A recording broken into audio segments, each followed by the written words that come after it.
there, it's Sarah from Crafty Creatures, and today we're doing our flamingo painting.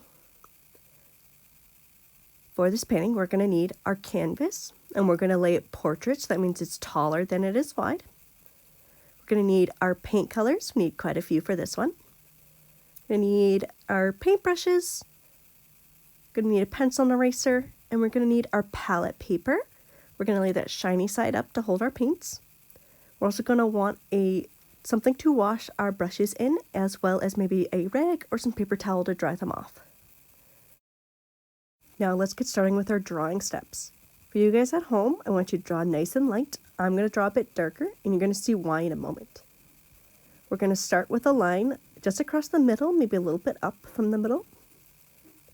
And then we're going to add above that line a circle to be our head of our flamingo. We want it to be a little bit bigger than the yellow part of an egg.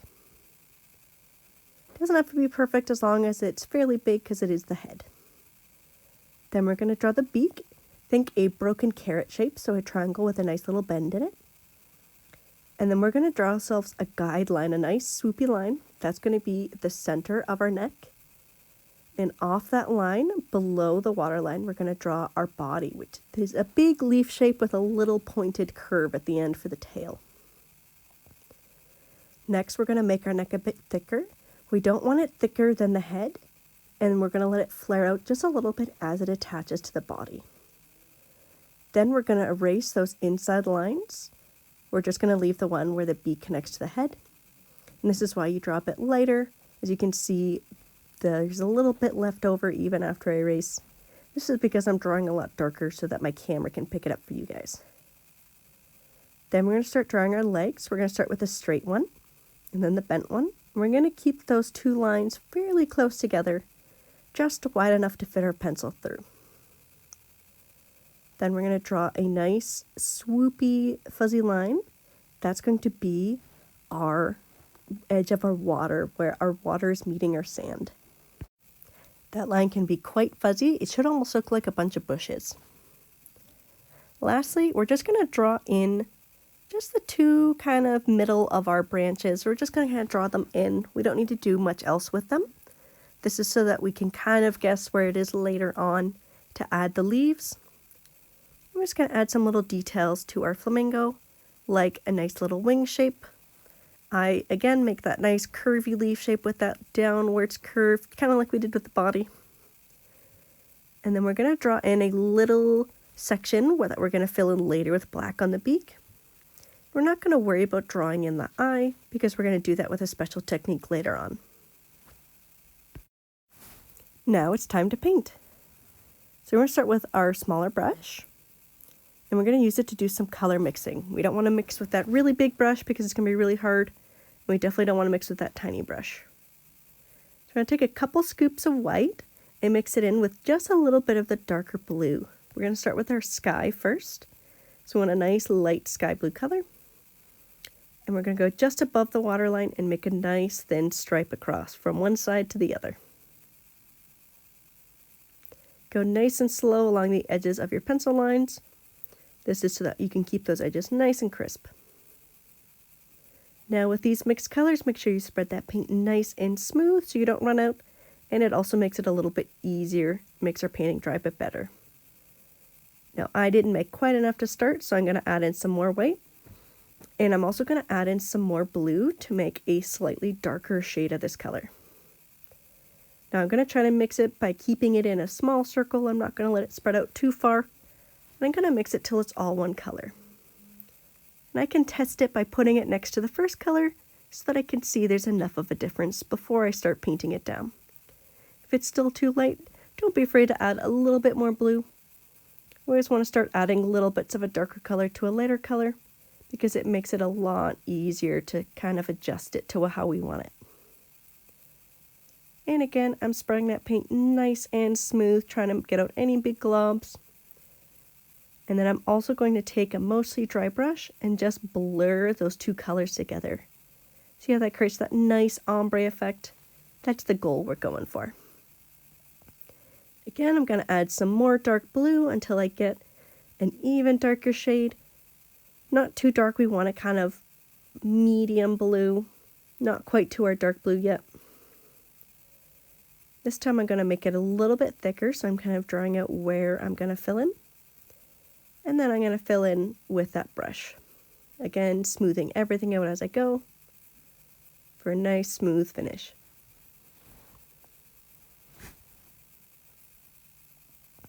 And again, blurring where the two colors meet. And I'm going to add even more blue this time to make our last sky color.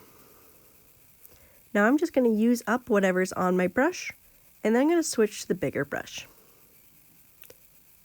Because this is a nice big area that we don't have to worry about going over any pencil lines.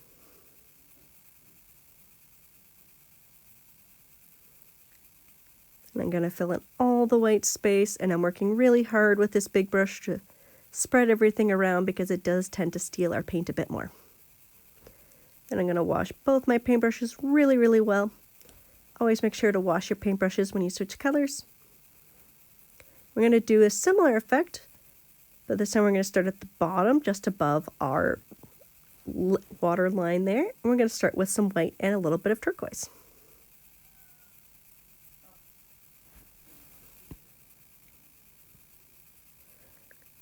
So we want a light turquoise shade that's a little bit darker than that first sky color we used. And we're going to leave a little gap between where we're starting and where that line that we drew is. This is so that we can do a little extra step later on. And for the ocean, we want to work fairly quickly. We want to make sure our paint is still wet between steps because we're going to do some little fancy techniques. So we're going to fill in on both sides and between the legs of our flamingo. And then just like our sky, we're going to add some more turquoise, get it a little bit darker. And we're only going to do 3 shades for this one, so we're going to fill in a nice big chunk. If your brush gets a little dry, don't be afraid to dip it in a little bit of water.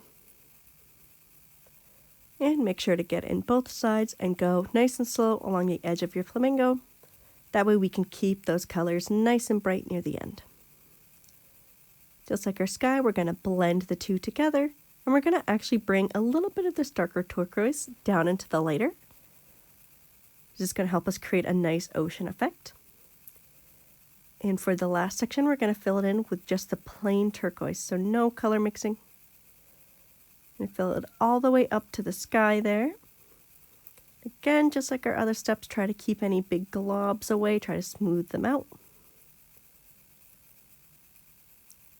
You can see that I go nice and slow when I'm doing that nice straight line, and I pull with my hand.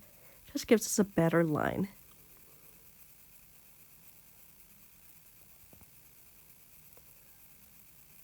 Again, we kind of blur them together, and then we're going to add some streaks of the regular turquoise all the way down.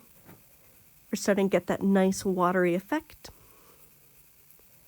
And now we're actually going to mix a little bit of turquoise and blue together. We just want a little bit of a darker shade just for the very top, just where it meets the sky. It's going to give us a really crisp line since the sky starts a lot lighter. And we're going to brush a little bit of that darker color in all through the water as well to create our waves. Now we're going to switch to doing our sand. So we're going to mix a little bit of brown to a lot more white till we get a nice chocolate milk color. And then we're going to fill in our sand, keeping nice and close to that line that we drew for our water line. And filling it all in nice and smooth. Now it's very important when we switch to this next step that our brush is really clean. We're going to take some white and we're going to swipe that white through the water because it's still fairly wet. We're going to get this nice blending effect. This is called wet on wet. And then we're going to leave the water for a minute. Make sure there's no blue left in that brush because we might end up with a color we're not expecting. We're going to go ahead and paint in the flamingo's body and wing with pink. Now, of course, go nice and slow near the edges and feel free to turn that canvas around any which way. When we're on the painting steps, it does not have to be right side up. We can turn it around all different directions to make it easier to paint.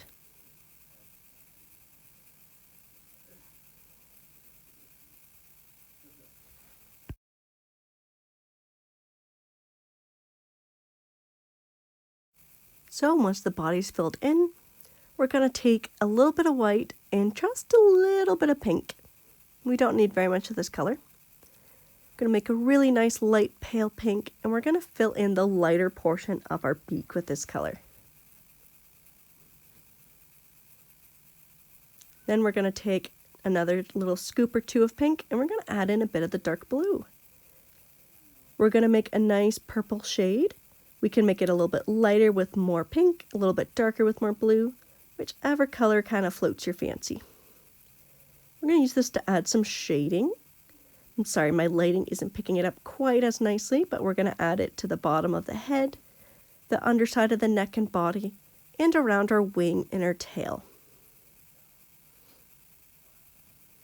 And then as a bonus step, if you want to be extra fancy, you can use a little bit of light pink for the top of the head and the wing, and a little bit on the top of the body. This gives it a really, really 3D effect. You don't have to add those steps if you don't want to. Next, with a really nice clean brush, we're going to finish our water now that it's dried a little bit. We're going to be really fuzzy and really brushy, and we're going to dab along where our sand and our water meet. Because there's still a little bit of wet paint of our aqua turquoise color, this is going to give us a little bit of a mixing effect, and it's going to give that nice sea foam that we're looking for. Now we're going to use just plain brown, and we're going to fill in our legs. Now you don't need to press very hard with the brush for this step because our lines are fairly thin and close together. So keeping our brush fairly light is going to keep those lines nice and thin. Then we're going to make a nice arcing line where our pencil lines were, if we can still see them. If you can't, feel free to just freehand them. And these are going to be the bases of our branch. And now we're going to switch to our green. Now you can use the green straight out of the tube for a nice bright colored palm tree, or you can add in a bit of blue to make it a bit darker. It's up to you what kind of shade of green you want to make. I liked adding a little bit of blue just to make it a little bit darker because I want that flamingo to be really, really bright. Then we're going to take little short brush strokes, and we're going to go off of our branch on both sides, and then at the end we're going to kind of arc it off. This is going to create our nice palm tree shape, because each of these are our little leaves coming off of our branch.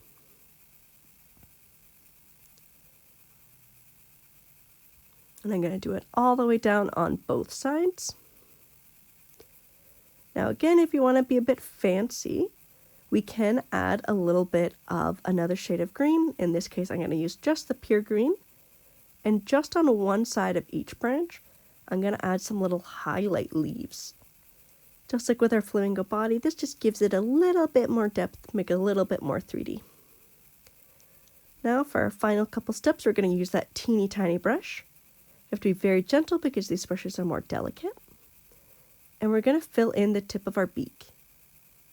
Now take your time with this step as it's a little bit trickier.